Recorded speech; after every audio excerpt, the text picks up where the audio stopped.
Michelle Stephanie Chamba, de la Universidad Técnica de Machala, de la carrera de Medicina, del sexto semestre paralelo B, de la Cátedra de Salud Comunitaria.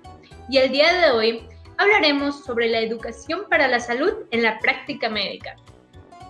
¿Qué es la educación para la salud en la práctica médica? Entonces, para nosotros poder entender sobre esta educación, es importante tener en cuenta tres aspectos principales, que son la de informar, la de instruir y la de recomendar. Dicho esto, es importante saber que esta educación para la salud debe de formar parte de ambas partes, es decir, tanto del personal de salud como de las personas de la comunidad. Y para esto es importante saber que uno como médico debe de requerir de mucha comprensión y práctica para de esa manera poder así brindar una educación que sea de manera eficiente y adecuada.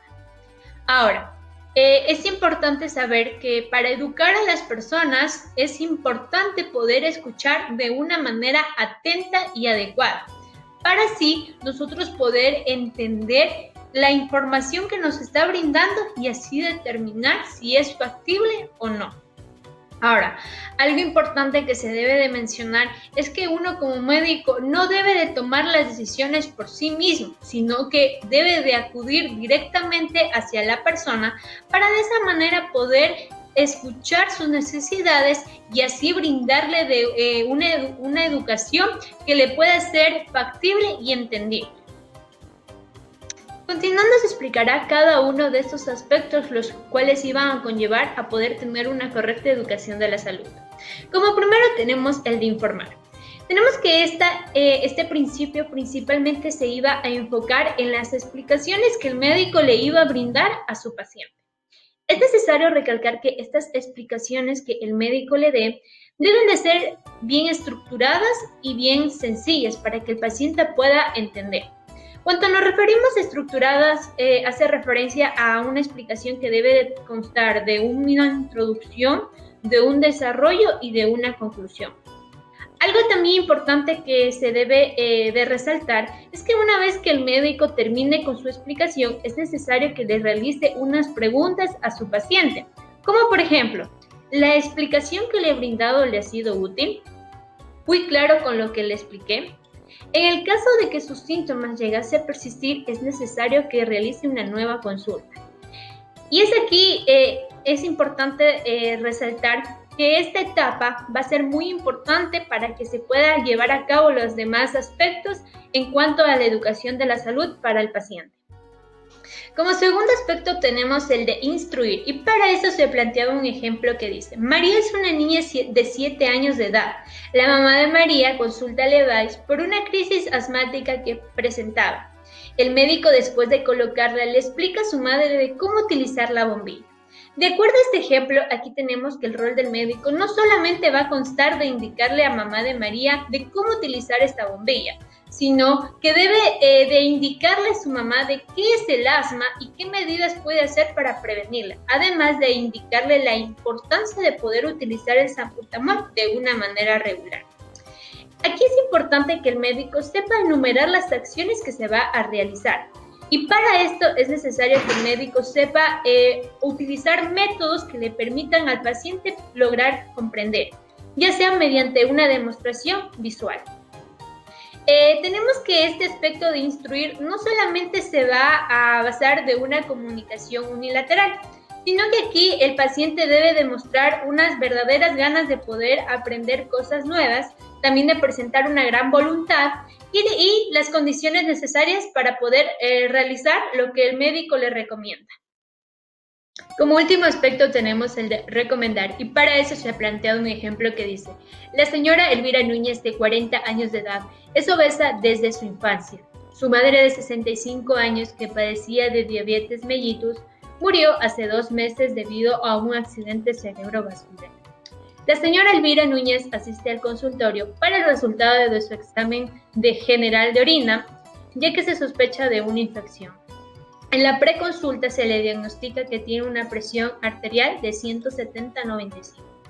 De acuerdo a este ejemplo, aquí podemos determinar que el rol del médico no solamente se va a basar en darle una receta de un antibiótico que le permita combatir contra esta infección, sino que aquí el rol fundamental va a ser de poderle brindar unas recomendaciones que le permitan mejorar los estilos de vida de la paciente. Tenemos que este aspecto va a ser la forma más corriente de poder educar al paciente. Algo importante también que se debe destacar que es aquí que el paciente debe sentir la necesidad de poder realizar un cambio para que de esa manera pueda aceptar y seguir las recomendaciones que le brinda su médico. Y para eso es necesario que tanto médico como paciente puedan trabajar de una manera conjunta para así poder analizar los obstáculos que le pueden llegar a impedir a la paciente poder realizar este cambio. Continuando, hablaremos de otro tema que son las etapas del proceso de la educación para la salud a nivel individual. Tenemos que la educación de la salud en el marco de la relación médico-paciente va a estar conformada por varias etapas, en donde en cada una de estas etapas va a haber un trabajo en conjunto, es decir, tanto médico y paciente. Ahora, estas etapas se clasifican en 7, que son susceptibilidad, entendimiento, la buena voluntad, la habilidad, la actividad, la evaluación y por último el seguimiento. Explicando cada una de estas etapas, empezaremos con la primera, que es el de la susceptibilidad. Tenemos que los pacientes al momento de acudir al consultorio siempre van con sus grandes expectativas o con alguna inquietud. Pero en algunos casos, algunos médicos no les suelen prestar atención o simplemente no les interesa. Es por eso que es importante uno como médico saber la razón por la cual nuestro paciente está asistiendo al consultorio. Tenemos que en esta etapa de susceptibilidad, uno como médico principalmente debe de analizar cuáles son los problemas que se le presenta al paciente, para que éste a su vez no suela acatar las recomendaciones que se le da. En algunas ocasiones, algunos pacientes suelen presentar problemas emocionales, los cuales estos van a interferir a que el paciente pueda aceptar la información y las recomendaciones que se les da. Es por eso que el rol de un médico principalmente se va a basar en entender estos problemas emocionales, es decir, prestarles atención, para que de esa manera el paciente y médico puedan encontrar alguna solución a su problema. Y de esa manera, una vez que encuentran esta solución, esto le va a permitir a que el paciente pueda ir mejorando sus estilos de vida y también a su vez a mejorar su estado de salud. Como segunda etapa tenemos la del entendimiento. Tenemos que esta etapa principalmente se va a enfocar en averiguar si el paciente entendió lo que el médico le está explicando. Y para eso es necesario que el médico sepa utilizar palabras sencillas y pocas y también que utilice un lenguaje adecuado. En algunos casos, la mayoría de las personas necesitan que le repitan por varias ocasiones esta información, ya que son temas que son completamente nuevos para ellos o son temas que a veces no les interesan.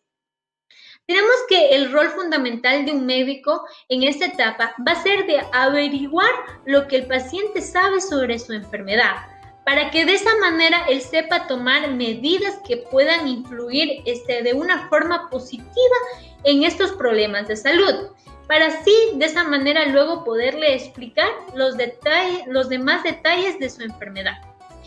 Algo importante que se debe de destacar en esta etapa es que aquí ya se está dando lo que es la educación al paciente, ya que se está utilizando palabras concisas y bien detalladas y sencillas, además de que si es posible para que el paciente logre comprender, es necesario también realizarle algún tipo de demostración, ya sea gráfica o visual. Una vez que el médico termine con la explicación al paciente, es necesario que éste le realice un resumen con los puntos claves de la explicación, para que de esa manera el paciente logre comprender de una mejor manera. Continuando, hablaremos de la tercera etapa, que es la buena voluntad.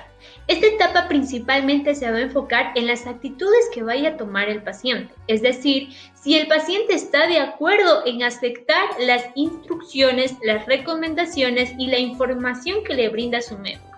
En el caso de que el paciente no acepte estas recomendaciones, no va a importar si estas fueron dadas de una buena manera o de una mala forma. Tenemos que esta etapa va a tener énfasis principalmente en dos aspectos, que va a ser lo que piensa el paciente sobre la explicación que le brindó su médico. Y la otra que va a ser la coincidencia de la explicación en las opiniones propias, tanto del paciente como de sus familiares.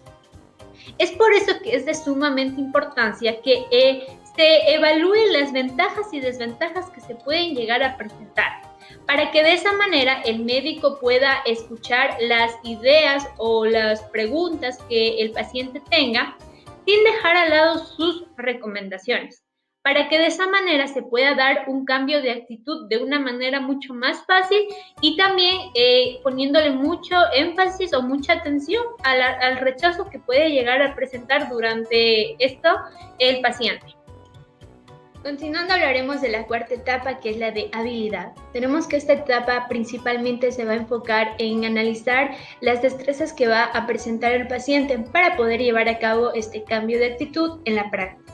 Y si es necesario, también identificar las condiciones que va a necesitar. Durante esta etapa es importante que el rol del médico consista en analizar los obstáculos que se le pueden llegar a presentar al paciente durante este proceso para que él no pueda cumplir con estas recomendaciones que se le dan. Y si es necesario, también el médico debe de brindar posibles soluciones a estos obstáculos para que el paciente de esa manera pueda cumplir a cabo con cada una de estas recomendaciones y así de esa manera poder también mejorar sus estilos de vida y por ende su estado de salud. Como quinta etapa tenemos la de actividad. Esta etapa principalmente se va a enfocar en las acciones que va a realizar el paciente para poder llevar a cabo este cambio de actitud. Y para eso es necesario que tanto médico como paciente puedan trabajar de manera conjunta. Es decir, para de esa manera establecer objetivos que le sean concretos y alcanzables, además de poder discutir los efectos o dificultades que se le pueden llegar a presentar durante este proceso al paciente y lo cual le va a impedir que no pueda cumplir con estas recomendaciones. Ahora, algo importante que se debe destacar es que el paciente debe de ser consciente que todo este proceso va a ser para beneficio de él y que aquí únicamente el rol que va a desempeñar el médico va a ser de ayudarle a analizar las intenciones concretas, además de poderle dar buenos consejos y recomendaciones que le ayuden a mejorar sus estilos de vida y por ende también su estado de salud. Como sexta etapa tenemos la evaluación. En la consulta médica, tanto médico como paciente deben de trabajar de manera conjunta para de esa manera poder analizar las cosas que salieron bien o las cosas que salieron mal, para que de esa manera el médico pueda motivar al paciente a poder continuar con las recomendaciones que se le estableció. En el caso de que las cosas no vayan de acuerdo a cómo se planificó, es necesario que se examinen las causas por las que se produjeron este desequilibrio.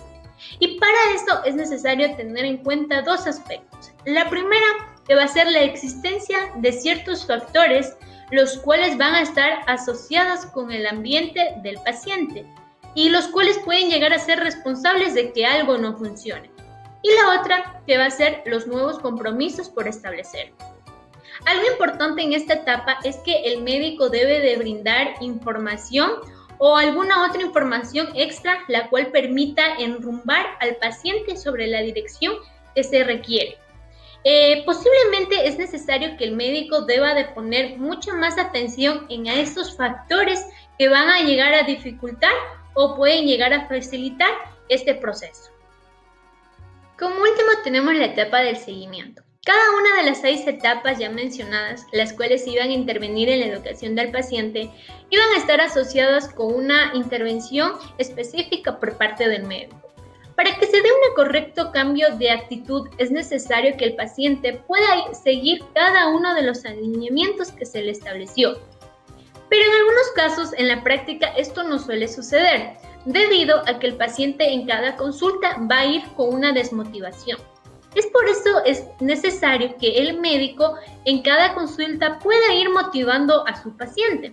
¿Y cómo lo puede hacer? Lo puede hacer mediante una explicación que sea concisa y con la utilización de un lenguaje adecuado que le permita entender al paciente, o también mediante demostraciones ya sean visuales o gráficas.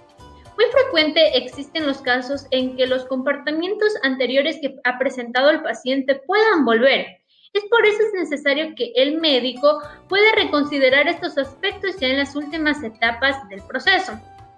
Ahora, es importante que el médico pueda, si es necesario, revisar si hace falta una nueva explicación o también revisar si existe algún objeto o obstáculo que pueda interferir en este seguimiento. Y si existiese, debe de tratar de volver a explicarle para que el paciente pueda continuar con su tratamiento y así poder mejorar su estilo de vida.